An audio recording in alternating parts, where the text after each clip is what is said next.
Hello, how are you? Now, look I'm not going to bother with niceties because we've a lot to get through this morning.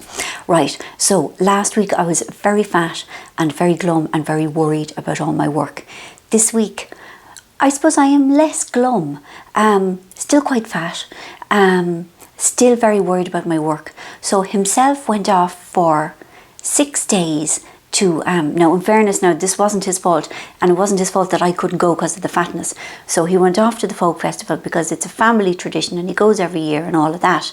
And so I stayed and scribed, and I stayed and I scribed, and I tried not to eat, but now and again I did. And I've just got to tell him something. I ate your Snickers, I'm sorry. I found it in the bag. He has a bag where he keeps manly for running up hills, bars and things, you know. And there was one night and it was there. I was lonely. It was down there. It was tormenting me. It tempted me. It honey trapped me. So I went down and I ate it. And then I hated myself a little bit. But sure, look at business as usual. Am I right? And the night before he left, he says to me, "How would you feel about me going to Italy for 4 days for climbing?" And I said, "How would I feel about you going to Italy for 4 days for climbing?" He said, "In 2 weeks." I said, "In 2 weeks, okay." I said, "I'd feel like kicking you in the head. That's how I'd feel." So I didn't let him go. That's really mean of me, isn't it? And it's really controlly wife sort of a thing. But I was just a bit sick of it, of him. I mean, he's a really good himself, you know. You really are. But I like him about the place, you know. I'm fond of him, you know. Anyway, right, I have things to show you. Oh yeah, so anyway, I worked very hard. I worked very, very hard. It was a bank holiday weekend and everybody else wasn't at the beach and having barbecues and everything because the weather was atrocious. But I worked. Now I have things to tell you and to show you. Now look I would probably get into huge trouble and you would probably take again me most egregiously. But the Charlotte Tilbury, now I love that brand. But the night cream, I bought it and it's very sticky. I feel like I have jam on my face every night when I'm going to sleep. And I don't like it. And maybe I'm putting on too much because that is my way. But even though I love everything else about the range, just if you were thinking of a night cream, get a Clarins one, I would say, is my advice. Anyway, now I want to show you lovely, lovely things. Stickers or patches, are they called patches?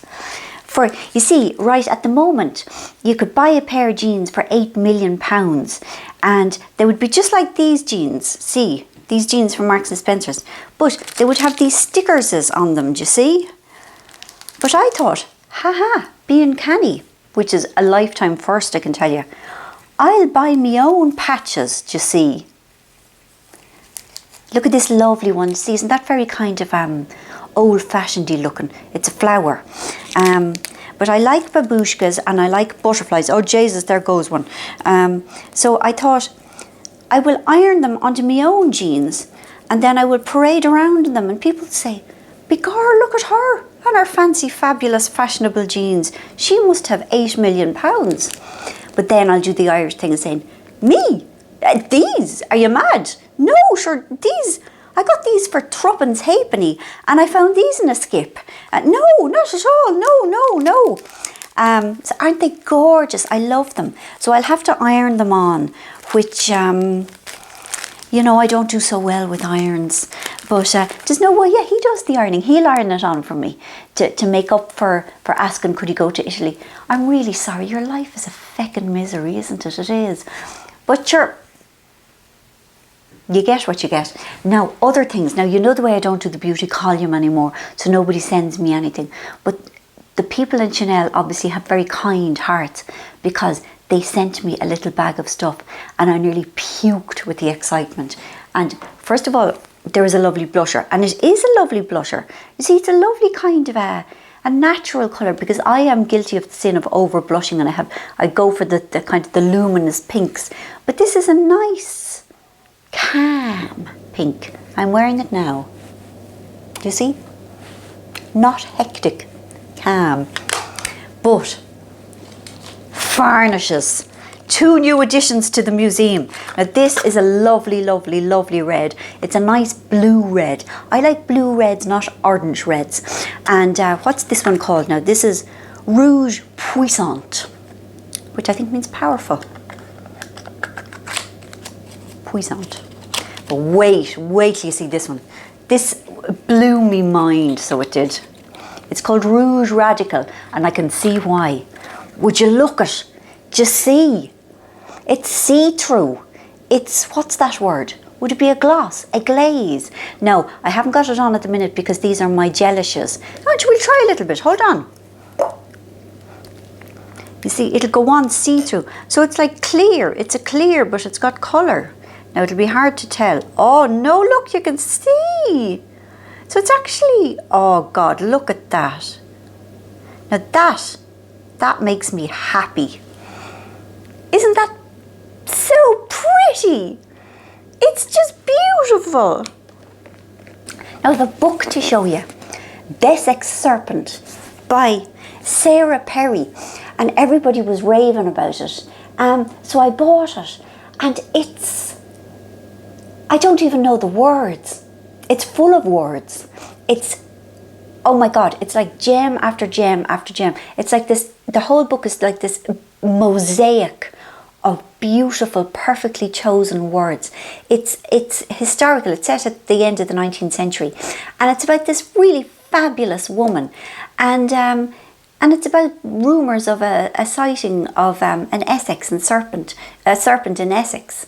And it's atmospheric, but there's a warmth to it. The people in it are nice.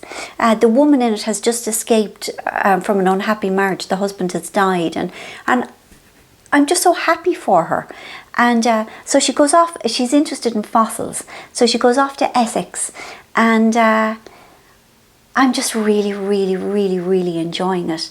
It's slow. Now, you see, this is the thing. I like books to happen very fast. I like to start and go, right, let's go. Where are we? Right. You know, and kind of on this mad, you know, speedy. I want the book to do the work for me. Whereas this one, I had to slow down and focus word by word by word, because every word is carefully chosen. And so it took a while, you know, for my heartbeat to slow, for my expectations to kind of settle. And then once I was in the rhythm of it, it's just such a pleasure. It's very special. And it's a good thing, I suppose, to read on your holidays when you have time, because you need time to really savour this, to immerse yourself in the world of it. But anyway, I shouldn't be reading anything, because everything good that I read makes me feel, how would you call it, worthless. I had such a crisis of confidence yesterday, a really bad one, you know. It's funny, it never goes away.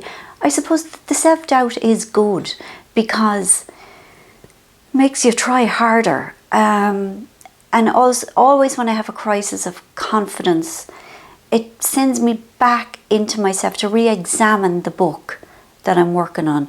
And yeah, I do get down deeper. I do unearth more stuff. But look, I'm not going to complain because I love being a scriber.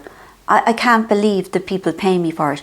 But I suppose every job is full of self-doubt. I'm full of self-doubt, feckin' riddled with it.